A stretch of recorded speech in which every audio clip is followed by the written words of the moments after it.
আনন্দ বাংলা, আমরা নিরপেক্ষ নই, মানুষ ও সমাজের পক্ষে।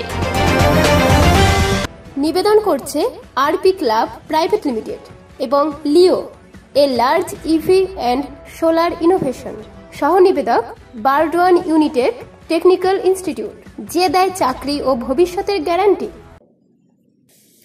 বর্ধমান শহরে ব্যস্ততম রাস্তায় বর্ধমান স্টেশনের সামনে পালিকা বাজার মোড়ে ট্রান্সফরমারে ভয়াবহ আগুন। নিচে বসে রয়েছে বেশ কয়েকটি দোকান। জীবনের ঝুঁকি নিয়ে চলছে ব্যবসা। বেশ কিছুক্ষণের জন্য রাস্তায় যানজটের সৃষ্টি হয়।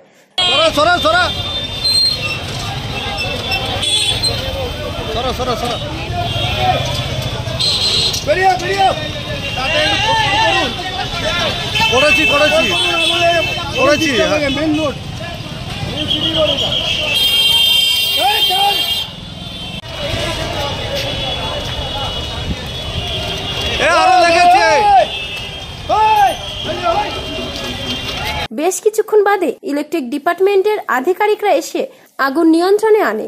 সম্ভবত শর্ট সার্কিটের কারণে এই আগুন লেগেছে বলে জানা যায়। পার্শ্ববর্তী দোকানদার ও চলতি মানুষেরা বলে, এভাবে যদি ট্রান্সফরমারে আগুন জ্বলে তা বড়সড় দুর্ঘটনা ঘটতে পারত।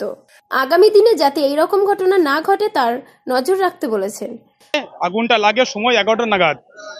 যেভাবে গরম পড়েছে, দাউ দাউ করে আগুন চলতে লাগে। আমরাই জলের বালতি নিয়ে জল দিয়ে আগুনটা নেবাই। ঘটতেই পারে ঘটনা, ক্ষতি হতে পারে আর কি, বড় সড়ো দোকান ক্ষয়ক্ষতি হতে পারে। ট্রান্সফরমার যাবে, ফিডার পিলার যাবে, সবকিছু পুড়ে যাবে। ট্রান্সফরমারটা নিচে পরিষ্কার করতেই হবে অবশ্যই। হ্যাঁ, দোকানপাটগুলো সরাতে হবে। জাম করে ওরা সবকিছু জাম করে রেখে দেয়। প্লাস্টিক টাঙানো আছে, যে কোনো সময় একটা আগুন ছিটকালে, আগুন লাগলে পুরো আমাদের 11 কেবি আর এলটি ট্রান্সফরমার সব পুড়ে যেতে পারে। ওই ট্রান্সফরমার গুলো দোকান থেকে নিচে সরাতে হবে। রাস্তাটা খুবই গুরুত্বপূর্ণ রাস্তা। এখানে প্রতিনিয়ত যাতায়াত করে স্কুল পথে, কলেজ ছাত্রী থেকে রোগী পরিবারজন যাতায়াত করে এই এলাকা থেকে। পূর্ব বর্ধমান থেকে দেবাশিস ঘোষের রিপোর্ট, আনন্দ বাংলা।